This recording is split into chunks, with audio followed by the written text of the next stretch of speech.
Hello दोस्तों। 2 दिन के वीकली ऑफ के बाद मार्केट कल सोमवार को ओपन होने जा रहा है। और अगर हम शुक्रवार की बात करें तो शुक्रवार को जो मार्केट था वो लगभग 0.5% के स्लाइटली अप पे बंद हुआ था। तो चलिए हम ऐसे 15 पॉइंट को देख लेते हैं जो कल के मार्केट के सेंटिमेंट को बताएंगे। और हमें ये डिसाइड करने में आसानी होगी कि कल का जो मार्केट रहेगा वो बीरिश रहेगा कि बुलिश रहेगा कि न्यूट्रल रहेगा। तो चलिए इन 15 पॉइंट को देख लेते हैं। तो जो सबसे पहला पॉइंट है वो है निफ्टी और बैंक निफ्टी का सपोर्ट लेवल और रेजिस्टेंस लेवल।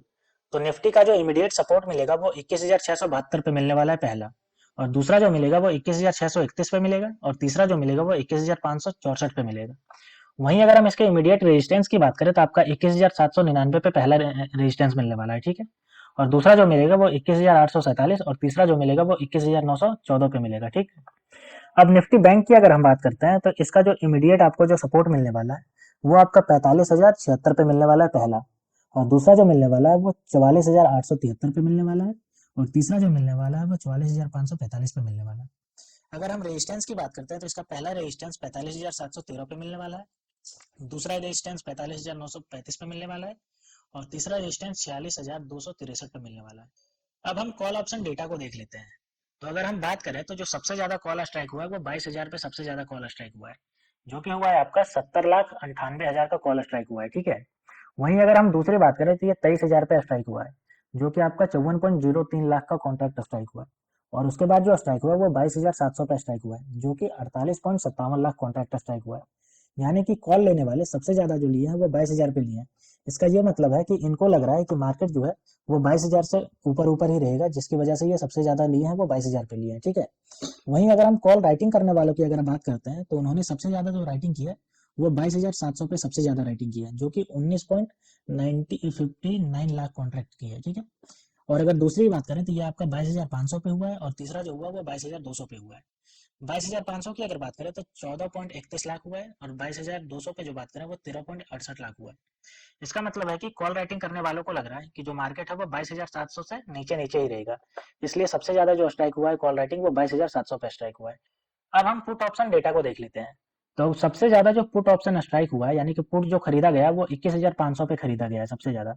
और कितना खरीदा गया है तो 49.44 लाख कॉन्ट्रैक्ट खरीदा गया है। और दूसरा जो खरीदा गया है वो 21,000 पे खरीदा गया है, जो कि आपका 44.56 लाख कॉन्ट्रैक्ट है, ठीक है। और तीसरा जो खरीदा गया है वो 20,500 पे खरीदा गया है, जो कि 33.76 लाख कॉन्ट्रैक्ट खरीदा गया है। यानी कि पुट जो खरीद रहे हैं उनको लग रहा है मार्केट जो है वो 21,500 से नीचे नीचे ही रहेगा, इसलिए सबसे ज्यादा जो है वो 21,500 पे खरीदा गया है पुट। लेकिन पुट राइटिंग करने वालों की अगर हम बात करें तो उन्होंने सबसे ज्यादा जो पुट राइटिंग की है वो 21,500 पे करी है, जो कि है आपका 22.23 लाख कॉन्ट्रैक्ट। वहीं दूसरा बात करें तो 20,500 पे किया है, जो कि 21 और जो कि आपका 15.73 लाख कॉन्ट्रैक्ट किया है। और तीसरा जो हुआ है वो 21,700 पे हुआ है, जो कि आपका हुआ है 12.08 लाख कॉन्ट्रैक्ट।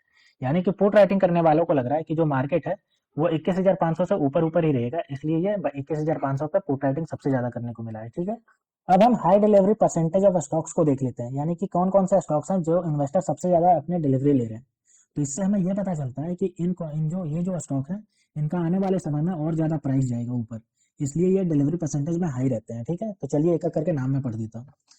पहला नाम है Crompton, Havells, ICICI general insurance, ABB, HDFC bank, sun pharma, Kotak bank, HCL tech, Shriram finance, Maruti. यानी कि ये सब जो है वो हाई डिलीवरी परसेंटेज में आए हैं। तो इन्वेस्टर इनको ले लेके अपने डीमेट अकाउंट में रख रहे हैं आगे लॉन्ग टर्म के लिए, जिससे ये पता चल रहा है कि आने वाले समय में इनका जो प्राइस है वो और ज्यादा ऊपर जाने वाला है, ठीक है। अब हम लॉन्ग बिल्डअप की बात करते हैं। तो 43 ऐसे स्टॉक्स हैं जिसमें लॉन्ग बिल्डअप देखने को मिला है। चलिए मैं इसका नाम पढ़ देता हूँ, इसमें से कुछ जो दिए हुए हैं यहाँ पे। तो Zee limited, sun pharma, PI India, ACC, Bharat forge, Atul, Hero motor corp, HDFC bank, Motherson and Berger paint. यानी कि ये सब में है जो लॉन्ग बिल्डअप देखने को मिला है। यानी कि जितना भी इसमें इन्वेस्टर इन्वेस्ट किए हैं और ज्यादा जैसे जैसे इनका प्राइस बढ़ता जा रहा है और इसको खरीदते जा रहे हैं, जिसकी वजह से लॉन्ग बिल्डअप देखने को मिल रहा है, जो सीधा बताता है कि इनका प्राइस अभी और ऊपर जाएगा, इसमें और ज्यादा पोटेंशियल है ऊपर जाने का, ठीक है। अब चलिए लॉन्ग अनवाइंडिंग को देखते हैं। तो 52 ऐसे स्टॉक्स हैं जिसमें लॉन्ग अनवाइंडिंग देखने को मिल रही है। यानी कि इन्वेस्टर जो इसमें इन्वेस्ट कर रहे थे वो अब इसको बेच करके अपना पैसा निकाल रहे हैं, जिससे ये पता चलता है कि इनका प्राइस जो है वो बहुत ओवर वैल्यूड हो गया है और अब इनका प्राइस जो है वो नीचे गिरेगा, ठीक है। जिसकी वजह से जो लॉन्ग पोजीशन लेकर के बैठे थे वो अपना पोजीशन एग्जिट कर रहे हैं, अपना प्रॉफिट बुक कर रहे हैं। तो चलिए मैं एक एक करके नाम पढ़ देता हूँ। Biocon, Hindustan copper, MCX, BPCL, Apollo tyre, SAIL, Trent, national aluminium, Hindalco and delta corp. तो ये सब ऐसे हैं जो ओवर वैल्यूड में आ गए हैं। अब ये जो है वो नीचे आएगा इनका प्राइस, इसलिए जो लॉन्ग पोजीशन करके बैठे थे वो अपना प्रॉफिट बुकिंग कर रहे हैं। ठीक है, अब चलिए शॉर्ट बिल्डअप को देख लेते हैं। तो 45 ऐसे स्टॉक्स हैं जिसमें शॉर्ट बिल्डअप देखने को मिल रहा है। तो शॉर्ट बिल्डअप का सीधा मतलब होता है कि ये जो शॉर्ट पोजीशन करके रहते हैं वो अपना और ज्यादा शॉर्ट पोजीशन कर रहे हैं, जिससे ये पता चल रहा है कि इन सब का प्राइस जो होगा वो आने वाले समय में और ज्यादा गिरेगा, जिसकी वजह से शॉर्ट करने वाले और ज्यादा अपना शॉर्ट पोजीशन कर रहे हैं। ठीक है, तो चलिए मैं इसमें से कुछ के नाम पढ़ देता हूँ जो यहाँ पे दी हुई है, जैसे PFC, MRF, Ramco cement, REC limited, IOC, Mahindra and Mahindra, EBFRL, IndiGo, IP कैलैब एंड बी सॉफ्ट।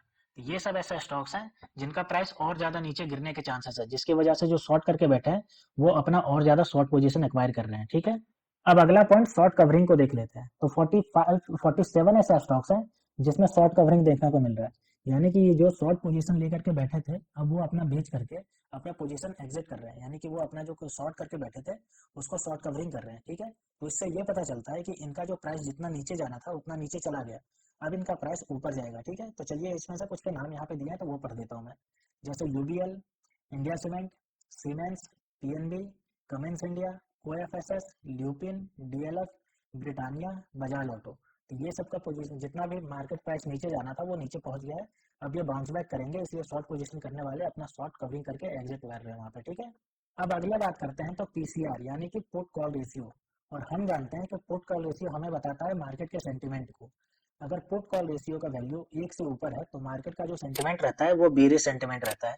वहीं अगर पुट कॉल रेशियो के वैल्यू 1 से अगर कम है तो मार्केट का जो सेंटीमेंट रहता है वो बुलिश सेंटीमेंट रहता है। ठीक है, तो अगर हम बात करते हैं तो कल का जो मूड दिख रहा है वो आपका दिख रहा है रिमेन एट 1, यानी कि 1 के आसपास ही रहेगा, और 1 के आसपास रहेगा तो मार्केट जो रहेगा वो आपका न्यूट्रल ट्रेंड रहेगा, यानी कि न्यूट्रल ट्रेंड रहेगा, ना तो बुलिश रहेगा ना तो आपका बेरिश देखने को मिलेगा। ठीक है, अब अगले पॉइंट की बात करते हैं। तो 12 तारीख को कुछ ऐसी कंपनियां हैं जो अपना क्वार्टर 3 का रिजल्ट जारी करेंगी। ठीक है, और हम जानते हैं कि क्वार्टर 3 का रिजल्ट का परफॉर्मेंस जो होता है वो कंपनियों के स्टॉक प्राइस को अफेक्ट करता है। अगर उनका क्वार्टर 3 का रिजल्ट अगर बढ़िया रहा तो उनका स्टॉक जो रहता है वो ऊपर की तरफ भागता है, लेकिन अगर क्वार्टर 3 में अगर उन्होंने लॉस बुक किया या तो अगर उनका डिक्लाइन आ गया प्रॉफिट में, तब भी उनका जो मार्केट प्राइस है वो नीचे जाता है। तो चलिए मैं कुछ के नाम पढ़ देता हूँ, आप एक बार पॉज करके टोटल पढ़ लीजिएगा। ठीक है, टोटल जो कंपनियां हैं वो 480 ऐसी कंपनियां हैं जो अपना क्वार्टर 3 का रिजल्ट 12 तारीख को जारी करेंगी। ठीक है, तो कुछ के नाम यहाँ देख लीजिए। Coal India, Bharat forge, Allcargo logistic, Anupama Rasayan India, BLSE service, Cera सिंद्रिम, दिलीप बिल्डकॉन, ये सब जितनी भी है, NHPC, steel authority of India यानी कि सेल। तो ये सब जितनी भी है ये सब 12 तारीख को अपना क्वार्टर 3 का रिजल्ट जारी करेगी, तो आप इन सबको भी नजर में बनाए रखिएगा। तो इनका क्वार्टर 3 का रिजल्ट जो होगा वो इनके स्टॉक प्राइस को अफेक्ट करता हुआ दिखेगा।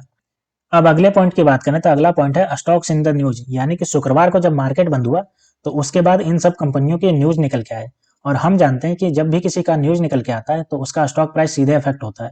अगर पॉजिटिव न्यूज हो तो वो आपका स्टॉक प्राइस ऊपर जाता है, और अगर नेगेटिव न्यूज हो तो स्टॉक प्राइस नीचे जाता है। तो चलिए देख लेते हैं कि क्या क्या न्यूज निकल के आया। तो जो सबसे पहला न्यूज निकल के आया वो एपीजे सुरेंद्रा पार्क होटल्स की तरफ से निकल के आया। अब चूंकि ये जो आईपीओ है वो आपकी 12 फरवरी को, यानी कि कल की डेट में, आपको देख लीजिए 12 फरवरी को आपको जो है वो लिस्ट होने वाली है। ठीक है, तो इसका जो प्राइस हुआ है वो आपका 155 रुपये के फिक्स प्राइस पे इसका आईपीओ सब्सक्राइब हुआ है।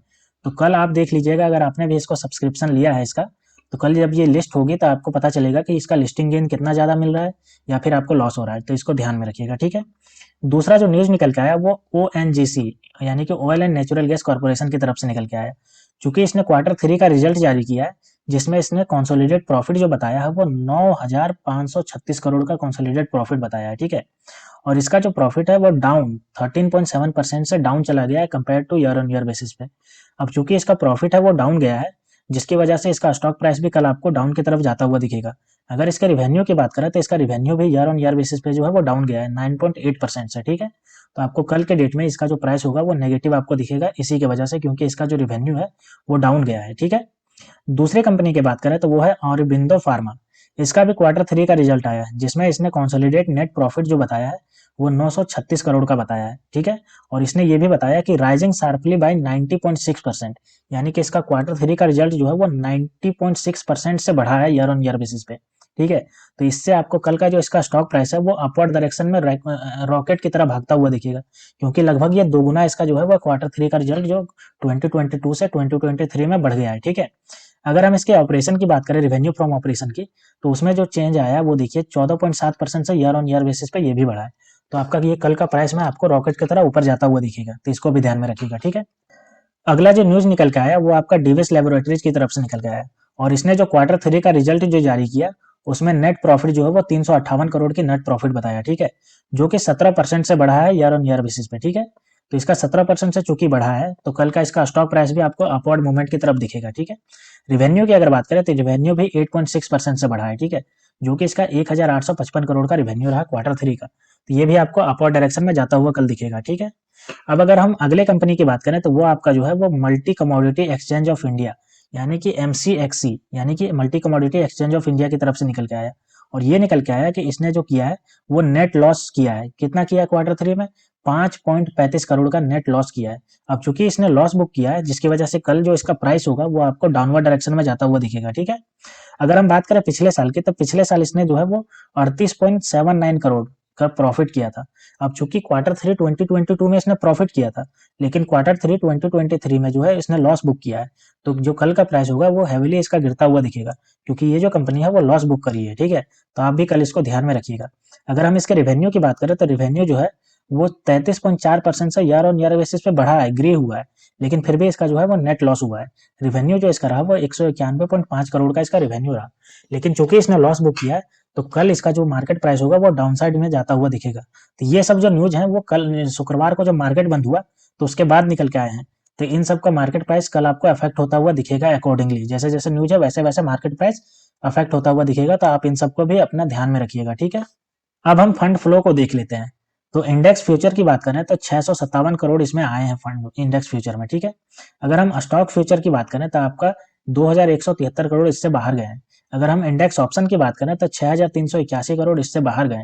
वहीं अगर स्टॉक ऑप्शन की बात करें तो 853 करोड़ इससे आए हैं, ठीक है।